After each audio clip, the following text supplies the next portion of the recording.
La siguiente entrevista es una gentileza de AMDER, Asociación de Maestros de Rivera. Desde 1944, la Asociación de Maestros de Rivera marcha a paso firme, sentando precedentes de lucha responsable y generando conciencia cívica entre el colectivo docente y la sociedad. Y mientras escuchamos de fondo Calle Melancolía, en la fantástica voz de Joaquín Sabina, le doy la bienvenida entonces a Daniel Cortazo. ¿Cómo estás, Daniel? Qué gusto recibirte acá. Bueno, muchísimas gracias, Juan Antonio. Sí, realmente, como tú decías, nos hemos más de una vez encontrado, también más de una vez hablando de este tema. Y bueno, yo, como siempre digo, no soy un investigador, sino que soy un militante de la causa. Porque... Pero vos investigás mucho este tema. Claro, obviamente. Pero fíjate algo. En los 12 primeros años de educación formal, el tema de todo el norte uruguayo no se trata para nada. Simplemente a partir de Artigas es que recién se empieza a ver algo del norte uruguayo, y muy por arribita nomás. Fíjate que mañana estamos cumpliendo los 210 años de las intrusiones del año 13, y que fue la primera constitución del Uruguay. Y en esa primera constitución del Uruguay, cuando habla de los límites de la provincia oriental, incluye todo gran parte de lo que hoy es Río Grande do Sul. Y punto. Y nadie explica por qué. Nadie nos ha explicado por qué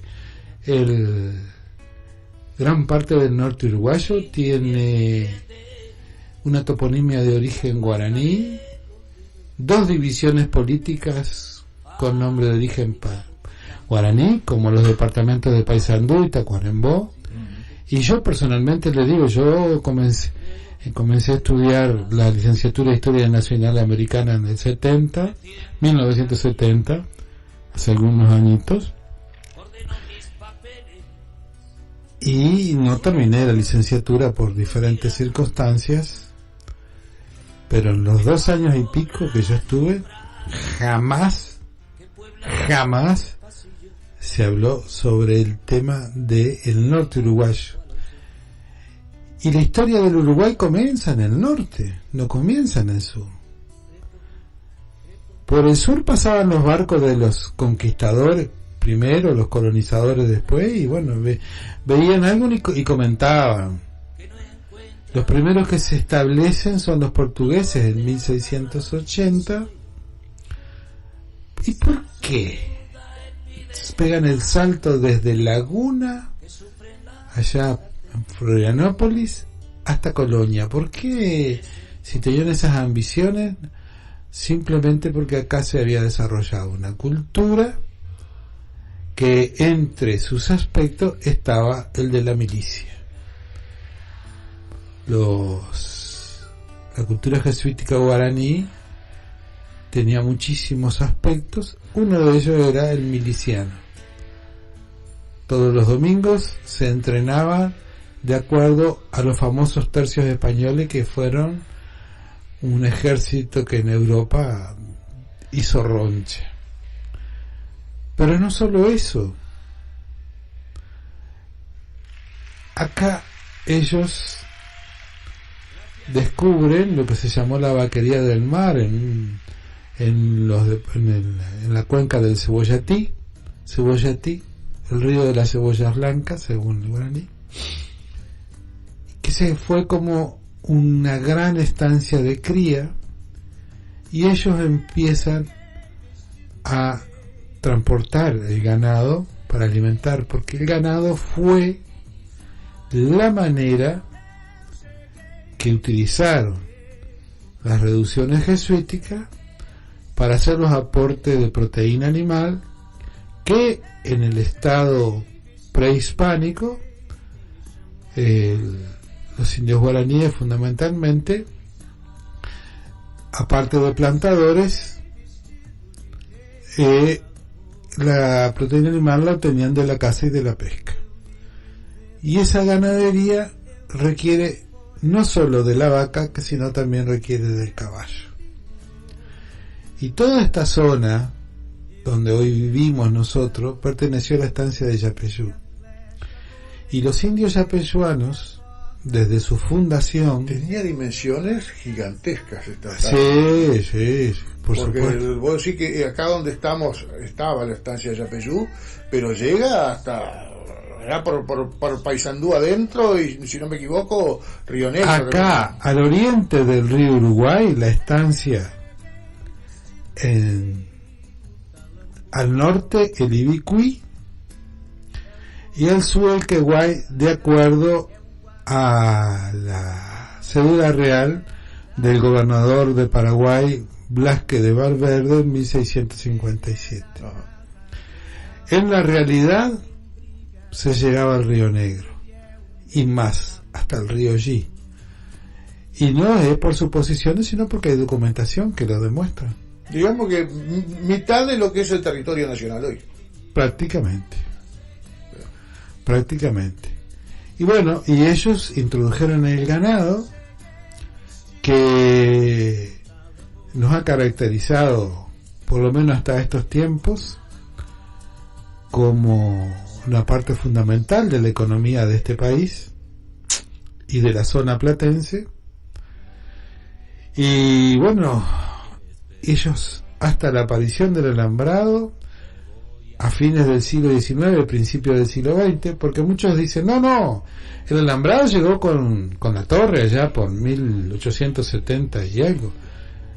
No, al sur, pero acá, aún en pleno siglo XX, todavía no había alambrado en Rivera, por ejemplo.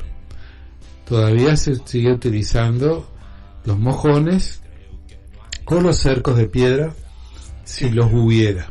Que se pueden ver todavía, muchos de ellos, ¿no? Claro. ¿Por qué? ¿Qué pasa? Como tú dices, esa gran estancia se subdividía en pequeñas estancias. En la zona de Rivera estaba la estancia de Santa Ana, cuyos vestigios se encuentran justo a caballo de la línea fronteriza, y en parte ahí en la zona de donde están los molinos de galpones de Cuñapirú. Hay parte del lado brasileño, parte del lado uruguayo. No solo en cercos y corrales, sino en obras de ingeniería, como por ejemplo la represa en las puntas del Cuñapirú, una obra de ingeniería que ellos construyeron para retener agua ahí en esa zona que es prácticamente seca, porque está en la cuchilla. Puentes, como en uno de los afluentes de la represa del Cuñapirú, que es un arroyito de Morondanga, y hay un puente hecho de piedra con un camino donde hoy nadie pasa, pero que por el tipo de carreta que se usaban en las misiones,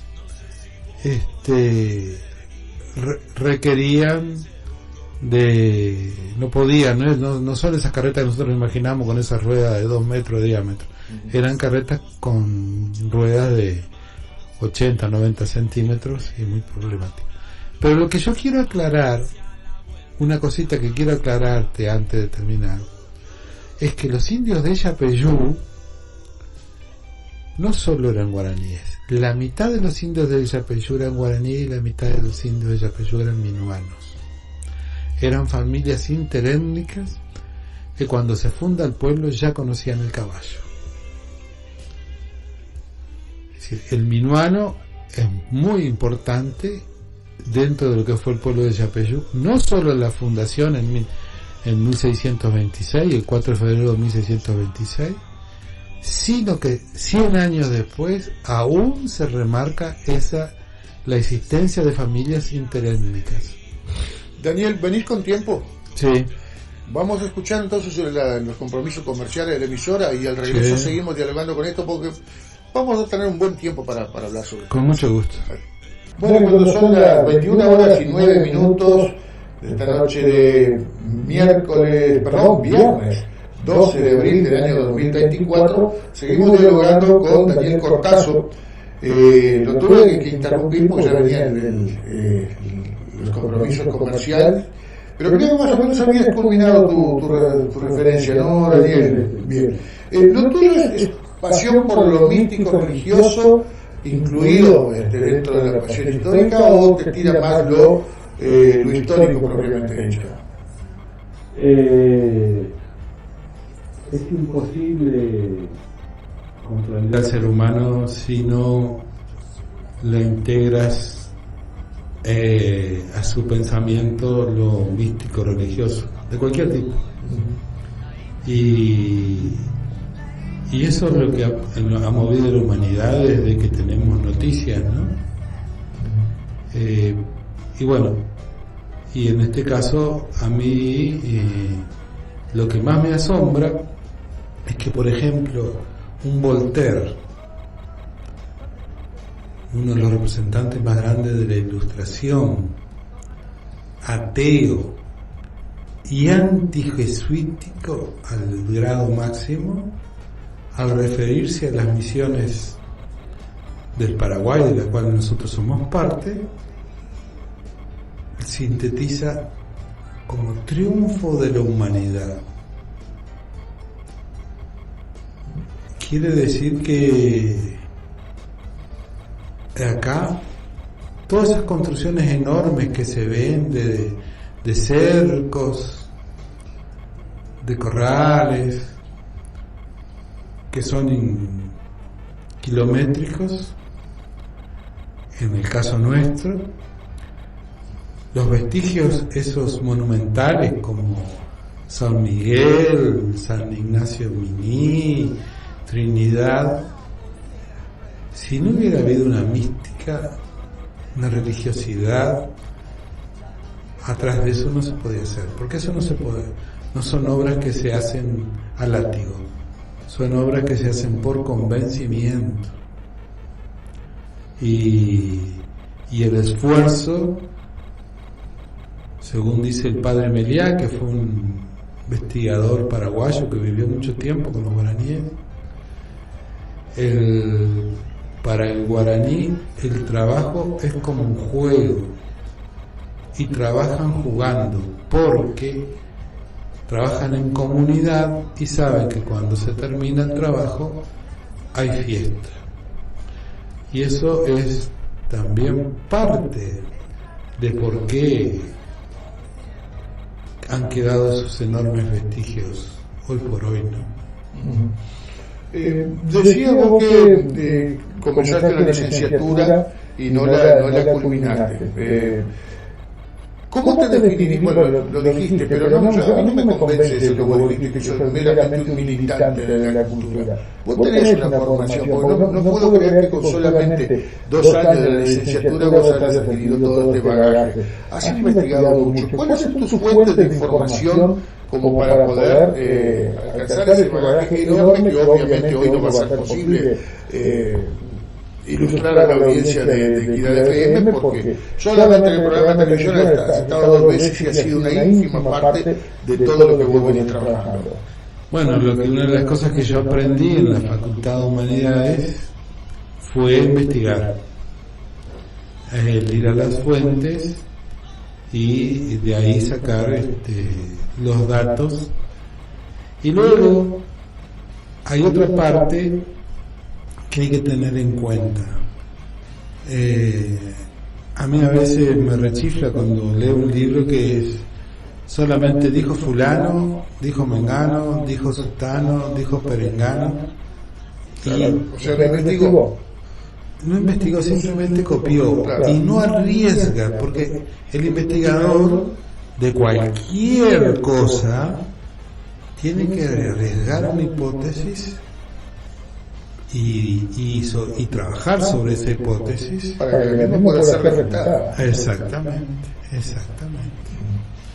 Y bueno, yo aprendí eso, he leído muchísimo, he recibido mucha colaboración de investigadores argentinos y brasileños, y también el hecho de muchos lugares que la gente se le empezó a despertar el bichito y te empiezan a hacer preguntas, y eso te hace que tú vayas pensando y vayas digamos anotándote en la cabeza las cosas. Últimamente, por ejemplo, me llama la atención algo. Yo estuve trabajando en la Patria Gaucha, estuve ayudando, soy socio honorario de una pequeña parcería, Pueblo 33, Puntas del Tres Cruces, que reconstruimos la estancia de San Marcos de los jesuitas, como trabajando en la piedra, como se debía trabajar, bueno. Y ahí hablando, se me da vuelta, porque yo cito, hay un documento que no sé por qué los académicos uruguayos nunca lo han trabajado, que es la memoria para las futuras generaciones de indios de Yapeyú, que es una hojita escrita en guaraní, que está en el libro de bautismo de Yapeyú, existente en la iglesia de San Fructuoso. Y yo me puse a pensar, porque todo ese libro de bautismo es en el oratorio Tacuarembó,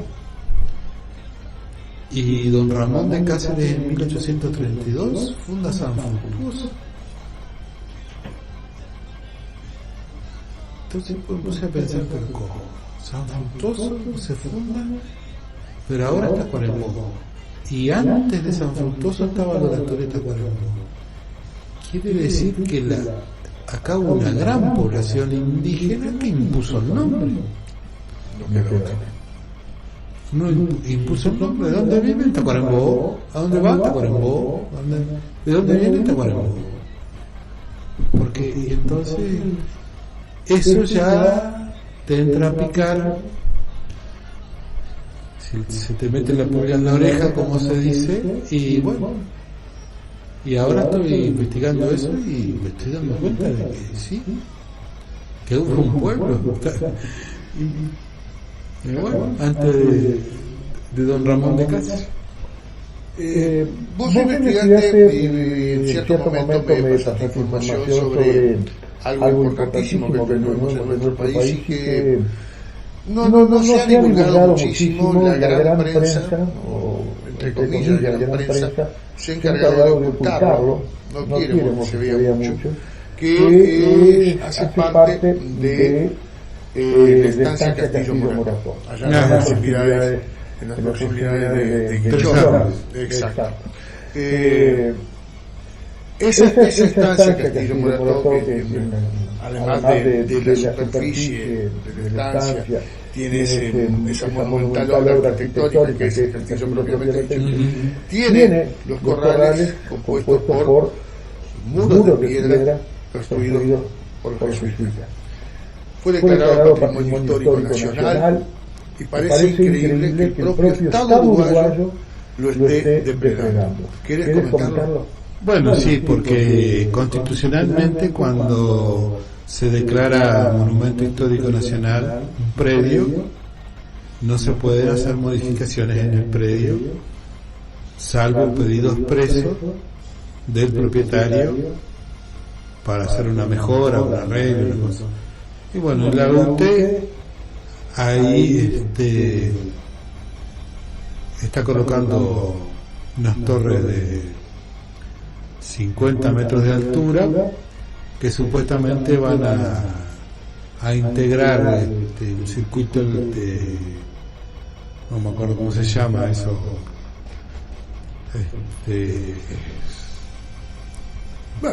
electricidad con entre Salto Grande y la electricidad que genere la planta de UPM2. Y a pesar de que no podría pasar por el predio, pasa, lo parte al medio prácticamente, y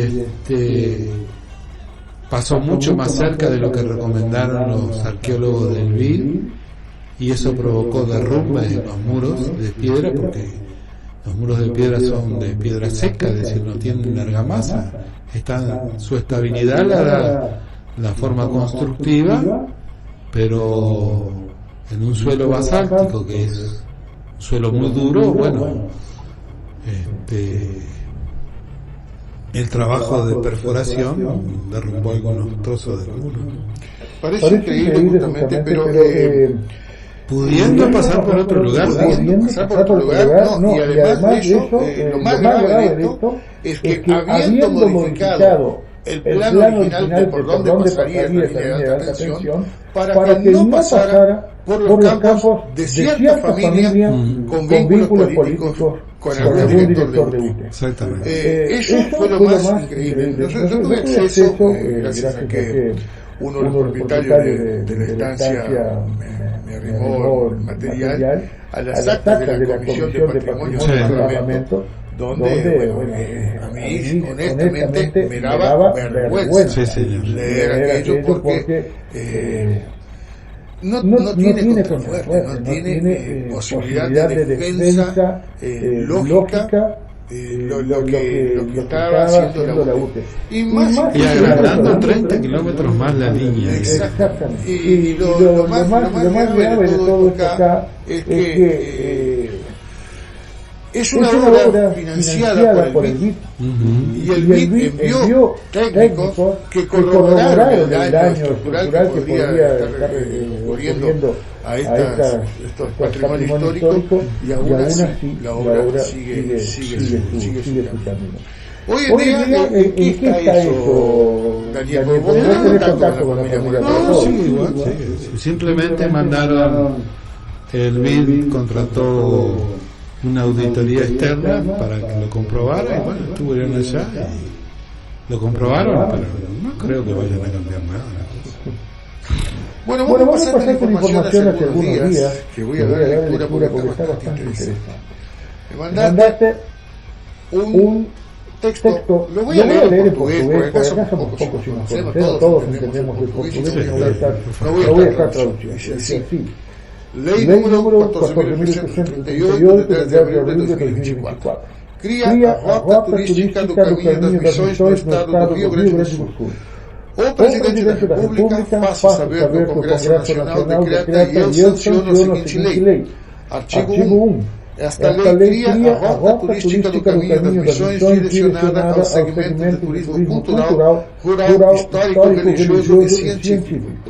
Artigo 2º. Fica criada a Rota Turística do Caminho das Missões com o objetivo de estimular o desenvolvimento das atividades turísticas nos municípios de Mossoró, Caibaté, Cerro Largo, 16 de novembro, Entre Juiz, Eugênio de Castro, Garruchos, Giruá, Guarani das Missões, Mato Queimado, Pirapó, Porto Xavier, Rolador, Roque González, Salvador das Missões, Santo Ângelo, Santo Antônio das Missões, São Borja, São Luís Gonzaga, São Miguel das Missões, São Nicolau, São Paulo das Missões, São Pedro do Butiá, 7 de setembro, Ubiretama e Vitória das Missões, no estado do Rio Grande do Sul. Artigo 3º. A estruturação, a gestão e a promoção dos atrativos turísticos consubstanciados na Rota Turística do Caminho das Missões receberão o apoio dos programas oficiais destinados ao fortalecimento da regionalização do turismo. Artigo 4º. Esta lei entra em vigor na data da sua publicação, Brasília, 10 de abril de 2024.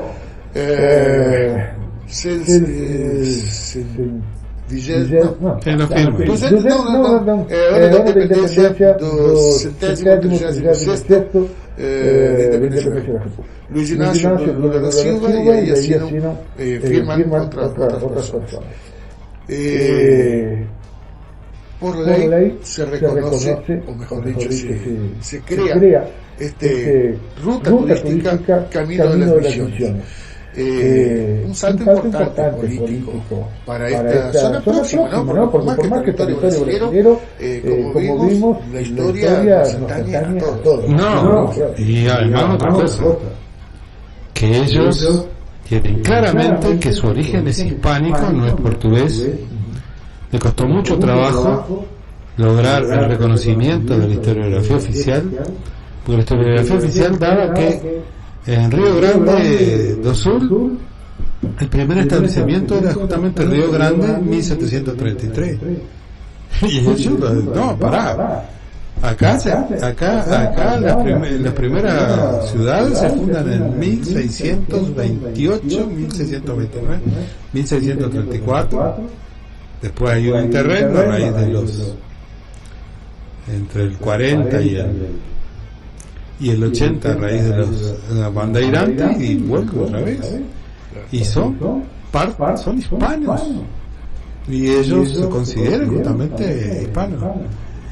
Y además tan diferentes al resto del Brasil y bueno, y al resto también de muchos lugares, incluido el Uruguay. Los indígenas de esa zona, cuando los quieren cambiar de reino de España, de Portugal, a cambio de la colonia del Sacramento, se rebelan. Y durante 2 años sostienen una guerra contra la unión de los ejércitos luso-hispánicos. Ejércitos formados con tremenda formación militar, con artillería, y durante 2 años los tienen locos. Hasta que lamentablemente un encuentro, lo que practicaban era la guerra de guerrilla, que luego acá se le llamó montonera.